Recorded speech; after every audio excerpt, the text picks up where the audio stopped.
The onSecurity podcast aims to inform and challenge the viewer on all things cybersecurity. Our sponsor, Onshore Security, is a premier provider of full telemetry cybersecurity detection via its Panoptic Cyber Defense Service and managed security solutions.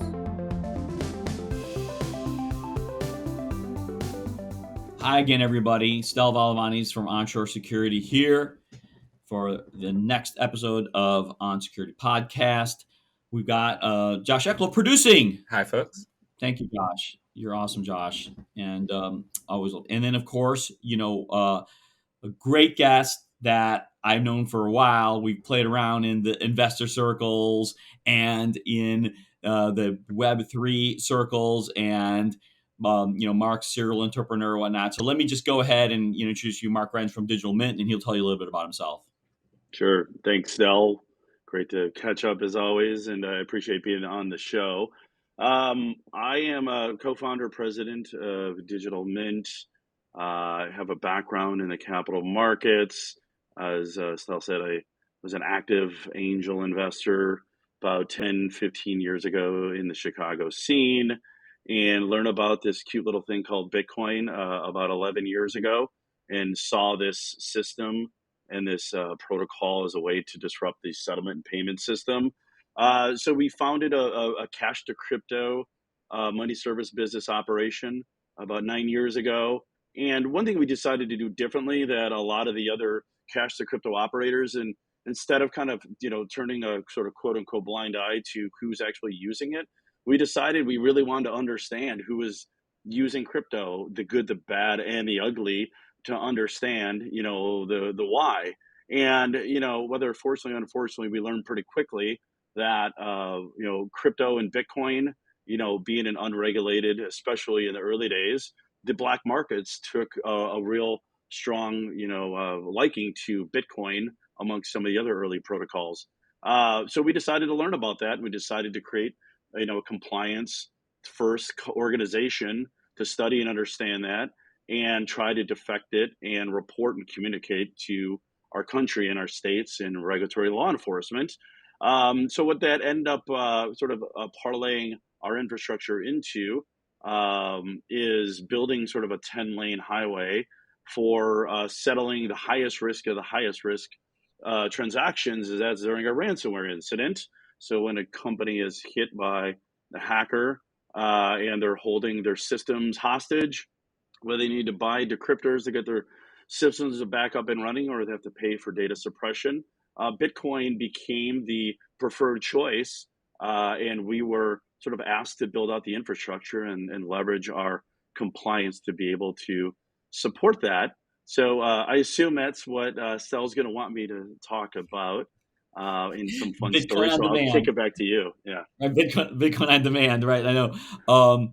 And I mean, look, let's face it. It sucks that this is among the things we have to do, like why we can't have nice things kind of stuff. But that's reality. My whole business, cybersecurity, is responding to criminals. I mean, it's just the way it is. So, okay. But that said, that we need to face that reality. And I have to say, some of it's very telling and very informative, and has caused us to operate a lot tighter and smarter and whatnot. So I'm not taking the reaction to it kind of all bad. And you have built a business now, in addition to the Bitcoin ATMs, now having that Bitcoin on demand to be able to mitigate against the hopefully manage this this crime. So, but I have to admit, I do want to know the stories. I do think there's a lot of nuance, and I think that everybody benefits from seeing that. And it is kind of, interesting. So what's your best? Give me your weirdest, wow, I didn't think this was like that, or here's a big deal. So again, just thinking off the top of my head, something that pops in my mind is probably 4 years ago, after we've had regular cadence within supporting the incident response industry, we've come to realize, and with all the experts in this space, that the hackers they're not really in the business, and all the affiliates that support all the different ransomware variants out there, they're not really in this game because they're trying to really sponsor some nation state to really try to burn down the Western world, where they maybe used to be 10 plus years ago. They're in Yeah. this to make money. And the reality is that, whether it's good, bad, or ugly, with the invention and the establishment and the infrastructure of markets in Bitcoin and crypto, they made it a lot easier for them to get paid, to be able to settle, and with a very low likelihood of them getting caught and or those funds seized. So that birth of it, made it a lot easier for them to do that. So we came to realize, also with our threat actor intelligence and communications team, that this is a business for them, and it's for our job to negotiate as sort of from an economics game theory standpoint. So about 4 years ago, sort of knowing that and having that infrastructure and knowledge, that there was an organization that was a nonprofit, that got hit. I think it was a few $100,000 payment. Went through the usual protocol, usual communications with the threat actor. Payment was made to the hacker. They gave them the decryptors back. They promised not to delete. They showed, proof of deletion on the mega sites. And within about 2-3 days later, the incident response firm came back to us and said, hey, Mark, can you provide us with a Bitcoin wallet address? And I said, why? He's like, the threat actor decided they had a change of heart. They learned more about the company and realized they were doing good things, and they decided to give all the money back. So we had funds returned back to us from the hacker, and and turns out the Bitcoin actually rose in price. So the nonprofit organization, who was uninsured at the time, ended up getting a profit out of this because of the Are you change of price. kidding me? No. So I mean, that's a rare event, but it's interesting just to think about that. There are these hacker criminal organizations, that have some sort of honor, and also probably to the testament that they're making a lot of money anyway, that they Right, can right, give right. back a few $100,000. That they decide to say, this is not the type of company I want to hack. Is it? I mean, I feel like I want to give it back because they're doing yeah. something that maybe I believe in.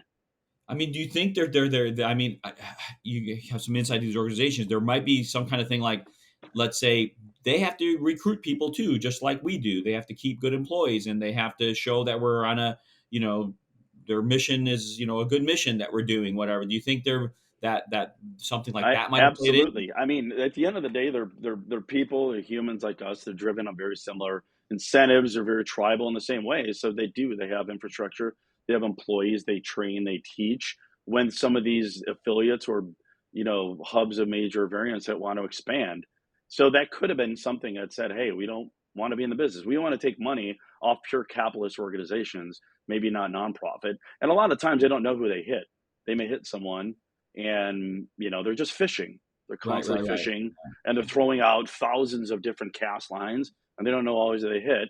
And don't get me wrong, they're criminals. They're not. I'm Yeah, not yeah, yeah. saying just this is the first story I'm stating. It happens No, to be good because it it's popped in my head, but no, it's good because it's completely a twist. It's like completely like This is. I want the stories that are unexpected. You know.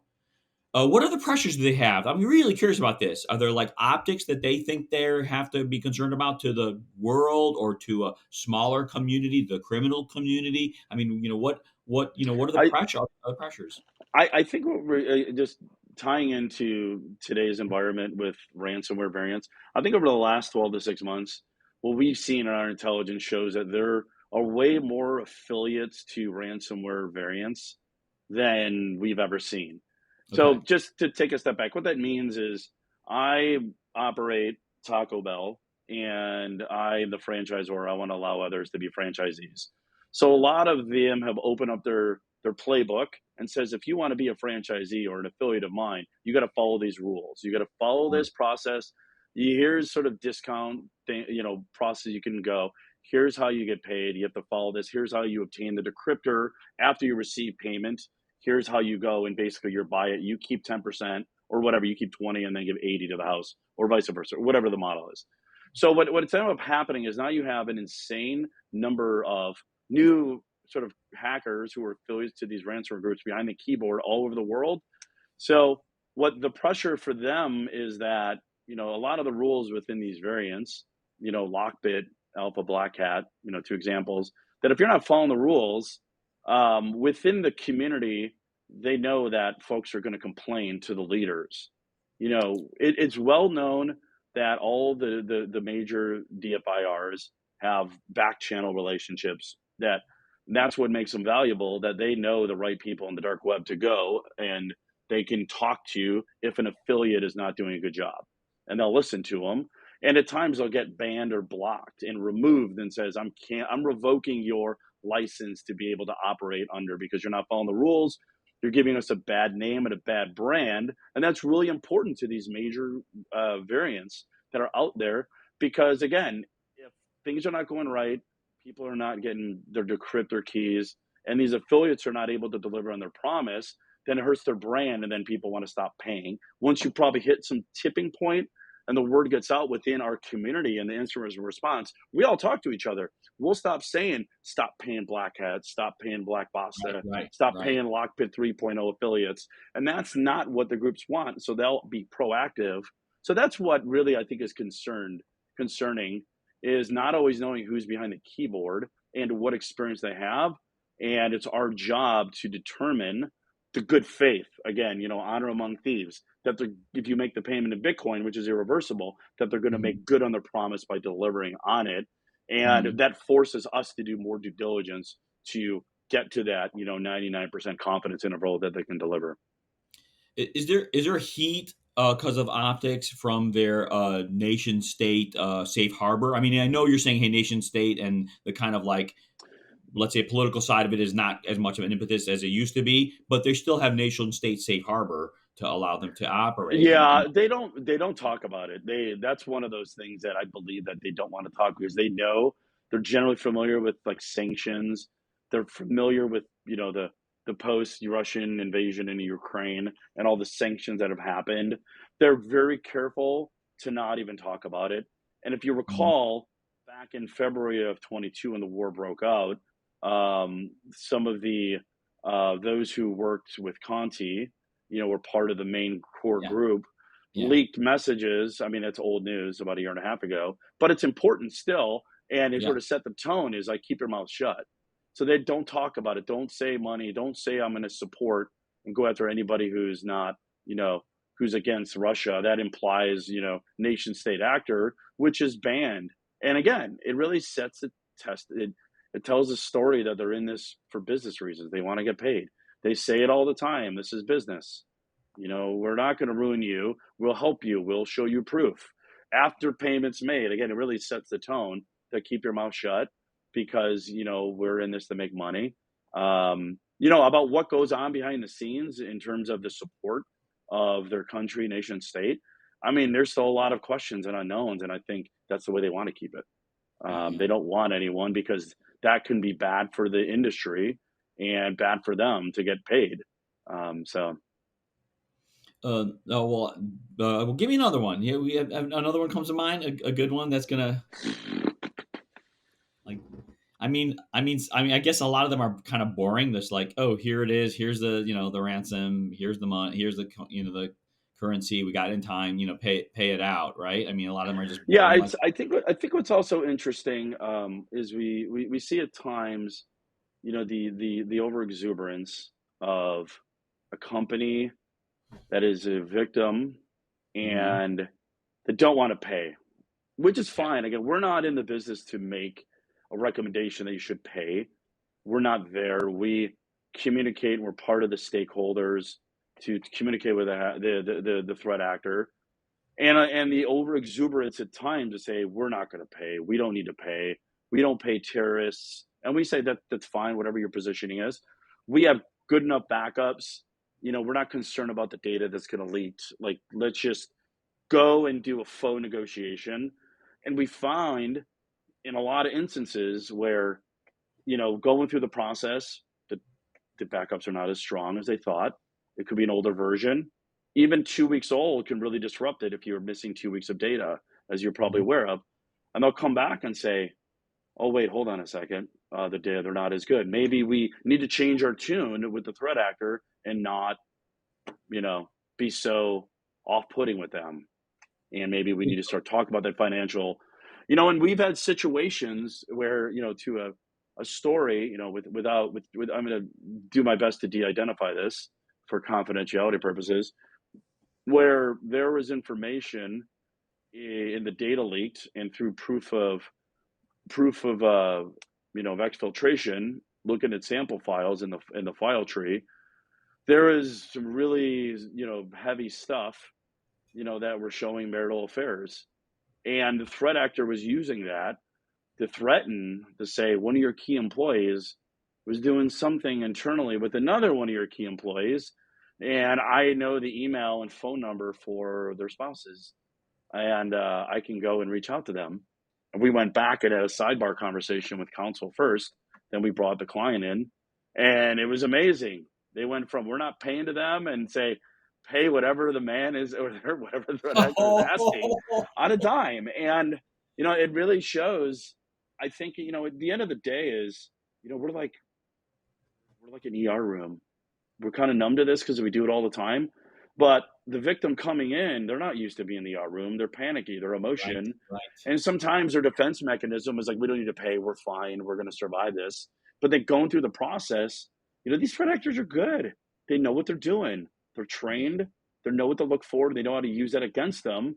And a lot of people mix personal and business all the time and things that they don't want to have leaked.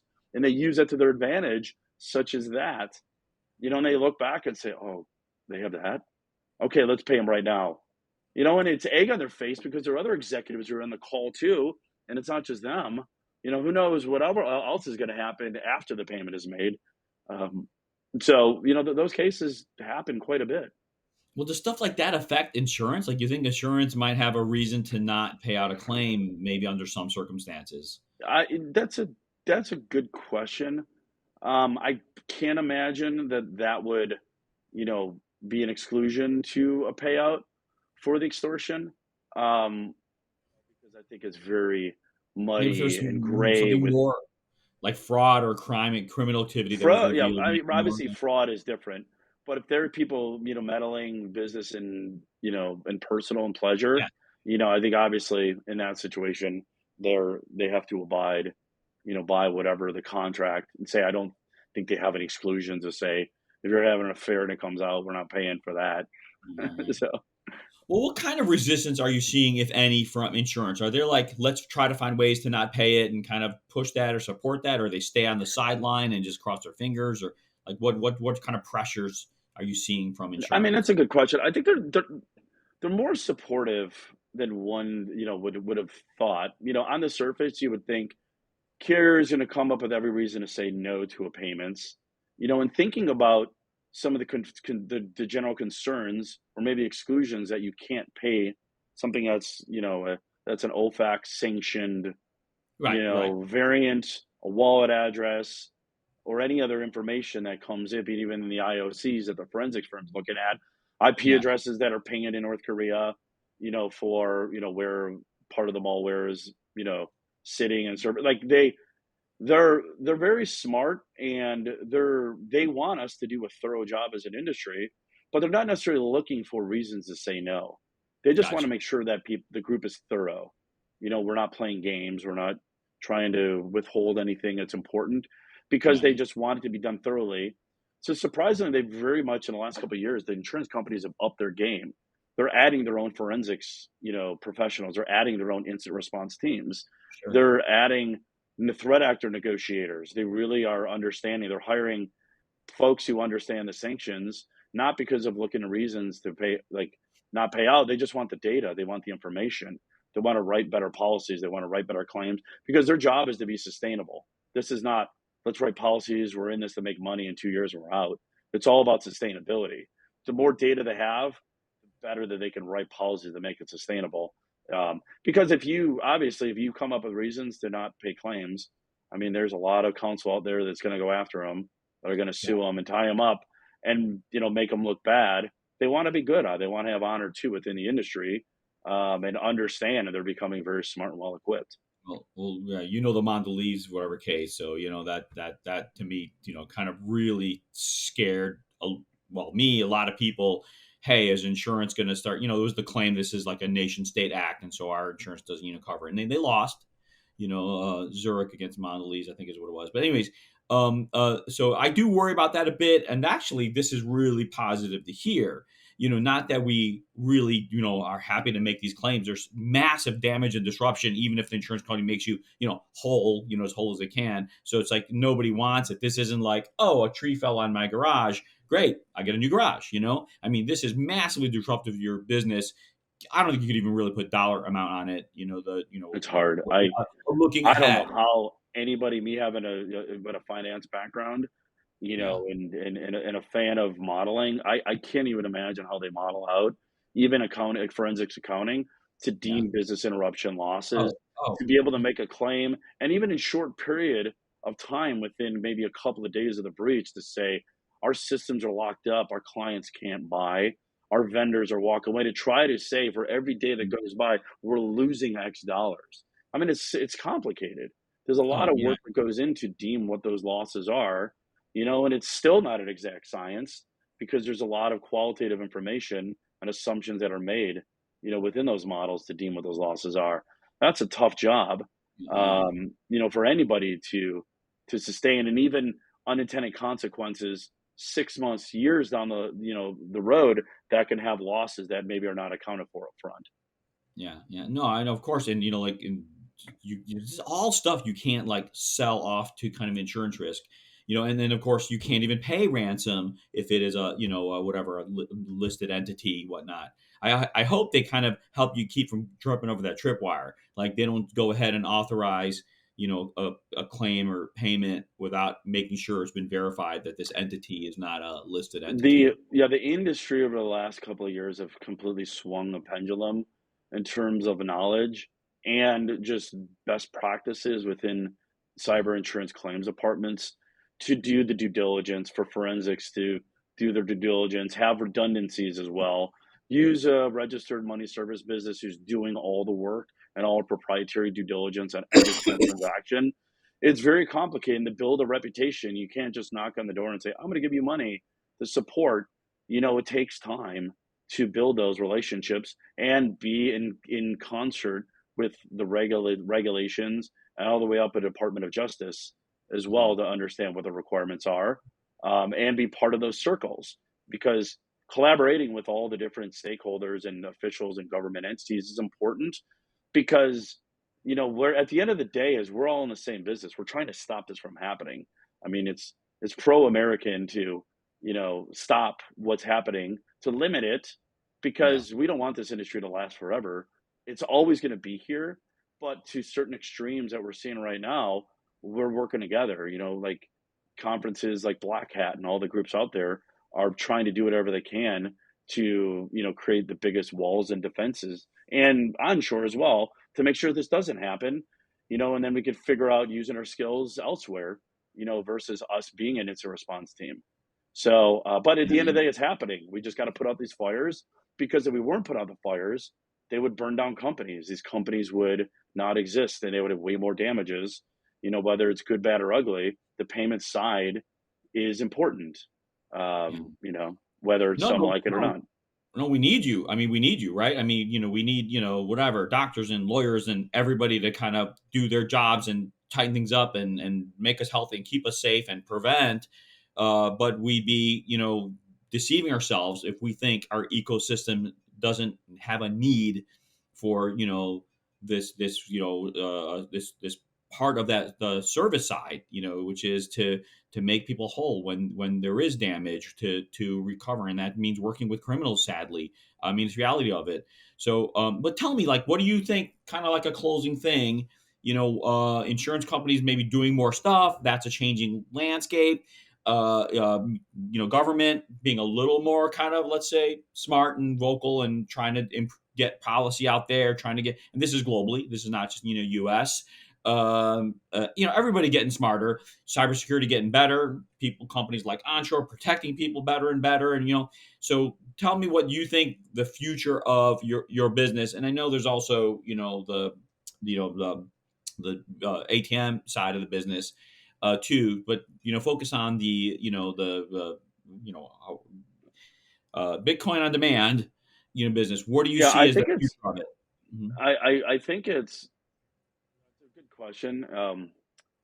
I'll try to be over philosophical, but and I think you're there. There's always the angel on one shoulder and the devil on the other shoulder in the world of capitalism, Yeah. and in a financial transaction business or any consultant. They're on there to make money.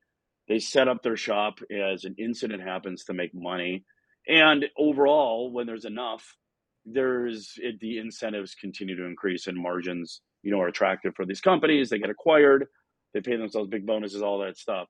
um, there needs to be that balance and continued balance between doing the right thing to support the industry and the companies, while making money at the same time. And I think that's the only way to make this industry sustainable. If you have too many, bottom feeder cowboys that are in this space that are just here to make money, I don't think it's going to be good for the industry. It's not going to be good for the government. And Right. I think when in doubt, don't turn a blind eye. Understand who's buying, where's the money going on the blockchain? What exchanges, what mixers are being used to wash this space?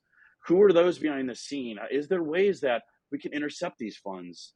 Because at the end of the day, if you figure out ways to cut the supply chain in different ways, you can really slow and limit the industry or add more risk, Mhm. limit the financial damage. So instead of organizations within our space that again, I can't speak for others, I can only speak for us, but take the approach of collaborating with law enforcement to provide de-identified data to help them understand it.